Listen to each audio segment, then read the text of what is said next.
नमस्कार दोस्तों, और फिर से चैनल पर स्वागत है। अगर आप यहाँ नए हैं तो सब्सक्राइब जरूर करें। उम्मीद है कि आपका दिन शानदार गुजर रहा होगा। यानजू लोफेंग की स्मृतियों को मिटाना चाहता था और उसके मानसिक बल को भीतर से नष्ट करना चाहता था, ताकि लोफेंग वह प्रतिभाशाली योद्धा न बन सके जो वह आज है। यह देखकर यानजू क्रोधित हो गया क्योंकि लोफेंग ने उसका विरोध किया। यानजू ने जबरदस्ती करने की कोशिश की, लेकिन तभी न्यालोंग जुए ने यानजू को रोक लिया। न्यालोंग जुए ने कहा कि लोफेंग की बात सही है। अगर यानजू ने जबरदस्ती लोफेंग की यादों में झांकने की कोशिश की तो इससे लोफेंग को गंभीर मानसिक नुकसान हो सकता है, क्योंकि किसी की स्मृतियां उसकी निजता का हिस्सा होती है। वहीं लोफेंग ने सीधे सीधे यानजू को धमकी दी कि वह उस पर झूठा केस थोपने की कोशिश के लिए उसे रिपोर्ट करेगा, एक ऐसा अपराध जो उसने किया ही नहीं। लोफेंग ने चेतावनी दी कि वह इस बात की शिकायत अपने गुरु मास्टर त्रुएन से करेगा और साथ ही स्वॉर्ड सेंट गुरु से भी, जो इसाना त्यानक्सी के नेता हैं। यह सुनकर यानजू हैरान रह गया, क्योंकि उसे अंदाजा नहीं था कि लोफेंग स्वॉर्ड सेंट और इसाना त्यानक्सी के नेता को जानता है। हालांकि यानजू लोफेंग की धमकी से थोड़े दबाव में आ गया था, फिर भी उसने लोफेंग को रोक कर रखा और आदेश दिया कि लोफेंग इस स्थान से बाहर नहीं जाएगा। इसी बीच यानजू घटनास्थल पर जाकर खुद जांच करने के लिए निकल पड़ा। रुकिए मत, रुकिए मत, रुकिए मत। यानजू के जाने के बाद जुए ने लोफेंग को ढांढस बंधाया और कहा कि सब ठीक हो जाएगा, क्योंकि अगर लोफेंग की कहानी सच है कि उसने अग्निदेव को फायर क्रिस्टल से हराया था, तो उस विस्फोट के कुछ निशान जरूर घटनास्थल पर मौजूद होंगे। यानजू की जांच के परिणाम का इंतजार करते हुए लोफेंग आभासी दुनिया वर्चुअल वर्ल्ड में अपने गुरु मास्टर त्रुएन से मिलने गया और पूरे घटनाक्रम की जानकारी दी। संक्षेप में मास्टर त्रुएन ने लोफेंग की स्थिति को समझा। यहाँ लोफेंग ने मास्टर त्रुएन से पूछा कि आखिर यानजू उसे फंसाने की कोशिश क्यों कर रहा है, जबकि यह तो उसकी यानजू से पहली मुलाकात थी। फिर भी यानजू उससे नफरत करता दिख रहा था। मास्टर त्रुएन ने फिर लोफेंग को बताया कि यह सब उसकी खुद की गलती का परिणाम था, क्योंकि यानजू को मास्टर त्रुएन से नफरत थी। मास्टर त्रुएन ने यानजू की कहानी की शुरुआत समझाई, जहां यानजू एक महान योद्धा मास्टर शीहो का बेटा था, जो बैटल एक्स कोलोसियम, क्योंकि मास्टर शीहो एक अत्यंत प्रतिभाशाली योद्धा थे, उनके पास अपनी शक्ति बढ़ाने के लिए अपार संसाधन थे।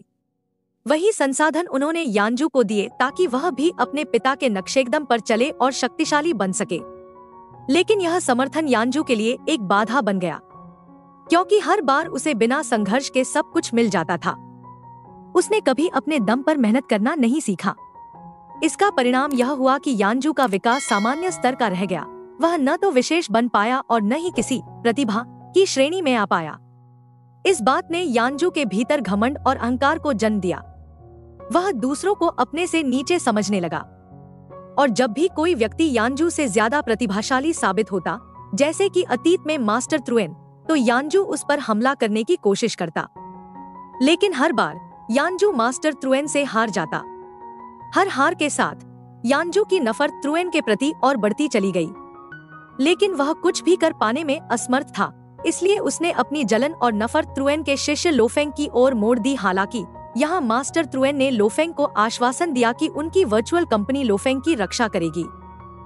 कुछ समय बाद यानजू वापस उसी स्थान पर पहुंचा, लेकिन यहाँ यह स्पष्ट हो गया कि यानजू और उसके अधीनस्थों ने घटनास्थल की जांच ठीक से नहीं की थी, बल्कि उन्होंने झूठे सबूत गढ़े थे ताकि वे एक बार फिर लोफेंग को फंसा सकें।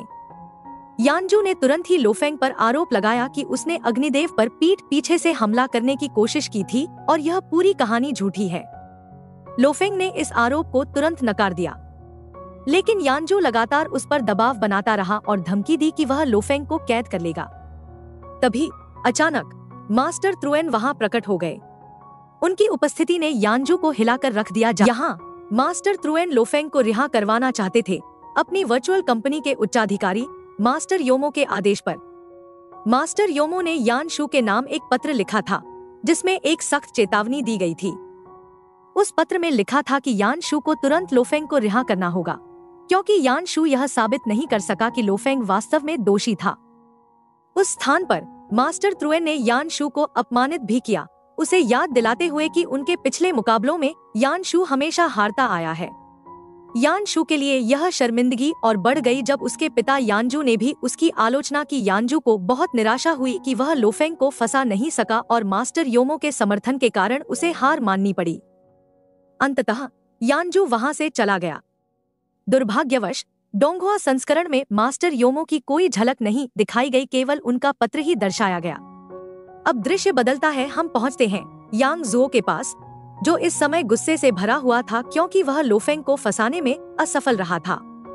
और अब यांग जुओ ने लोफेंग से बदला लेने की योजना बनाई। वह लोफेंग के ग्रह पृथ्वी को नष्ट करना चाहता था। उसने अपने अधीनस्थों को आदेश दिया कि वे पृथ्वी पर विस्फोटक लगाएं ताकि पूरे ग्रह को उड़ा दिया जाए।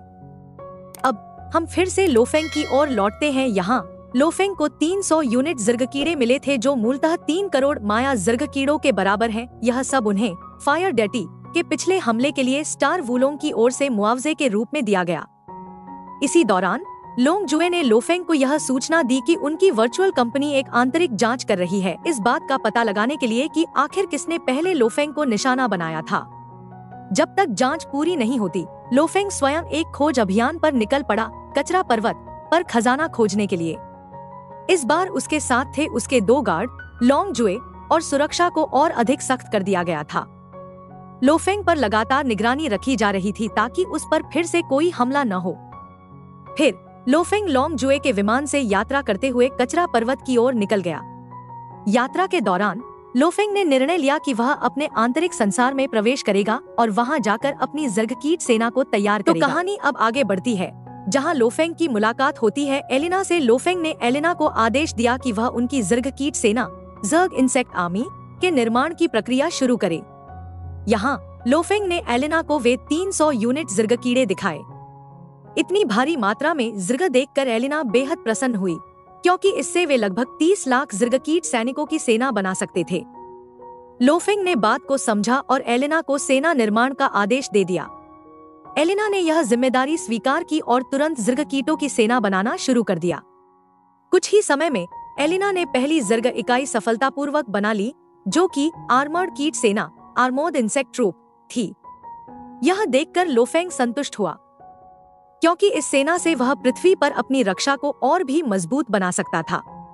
लेकिन तभी लोफेंग को अचानक एक रहस्यमयी ऊर्जा का आभास हुआ, मानो कोई शक्ति उसे पुकार रही हो। लोफेंग ने तुरंत अपने विमान को रोकने का आदेश दिया। यह अनुभूति उसके लिए अजीब थी, ऐसी मानो कोई ऊर्जा उसकी आत्मा के अंदर जलन पैदा कर रही हो। लोफेंग ने विमान को उस ऊर्जा की दिशा में जाने को कहा जहां से यह पुकार आ रही थी, और कुछ ही समय बाद लोफेंग उस रहस्यमयी स्थान पर पहुंच गया। लेकिन उसके साथ आए 2 सारूलोंग गार्ड थक कर चूर हो चुके थे, क्योंकि उन्होंने लंबी दूरी तय की थी।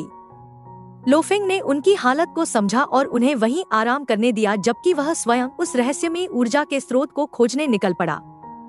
लोफेंग ने चारों ओर तलाश की और वहां उसे एक काला तरल पदार्थ दिखाई दिया, जो धीरे धीरे उसकी ओर बढ़ रहा था।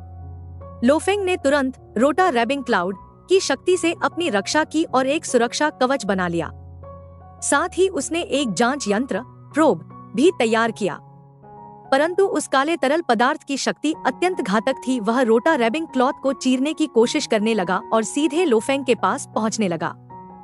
लोफेंग को यह आभास हुआ कि यह काला तरल किसी कारणवश उसके साथ जुड़ना चाहता है, और तभी उसे याद आया कि पहले उसने जू जिन टू एक्सायन द्वारा पाए गए एक विशेष धातु को समझा था, जिसने लोफेंग के शरीर को ऐसा बना दिया था कि वह अन्य धातुओं को आकर्षित कर सके। यह सोचते हुए बाबा आतम ने महसूस किया कि यह काला तरल कोई साधारण धातु नहीं था। अब कहानी में प्रवेश होता है एक रहस्यमयी धातु का, जिसका नाम है माइका, जो कि प्राचीन युद्ध काल से संबंधित एक दुर्लभ और रहस्यमयी धातु है। यहाँ बाबा आतम ने लोफेंग को सलाह दी कि वह इस काले तरल को अपने शरीर में समा जाने दे, क्योंकि बाबा आतम को पूरा विश्वास था कि यह काला तरल लोफेंग के लिए एक परफेक्ट अलॉय यानी एक आदर्श मिश्र धातु साबित होगा। लोफेंग ने बाबा आतम की बात समझी और इस सुझाव से सहमति जताई, लेकिन किसी भी खतरे की आशंका से पहले लोफेंग ने अपनी मुख्य ऊर्जा कोर पावर को माशा कबीले माशा क्लैन के शरीर में सुरक्षित रूप से स्थानांतरित कर दिया, ताकि अगर यह धातु कभी उसकी मुख्य शक्ति को नुकसान पहुंचाए तो भी उसका असली बल सुरक्षित रहे। और फिर लोफेंग ने उस काले तरल को अपने शरीर में प्रवेश करने की अनुमति दी। अब चौंकाने वाली बात यह थी कि वह काला तरल सिर्फ शरीर में समाया नहीं, बल्कि लोफेंग की कोशिकाओं, सेल्स के साथ पूरी तरह से एक हो गया। इस विलय के साथ ही लोफेंग ने महसूस किया कि उसकी शक्ति में तेजी से वृद्धि हो रही है, जिससे वह और भी ज्यादा उत्साहित हो गया और इस काले तरल को और अधिक इकट्ठा करने की कोशिश में लग गया।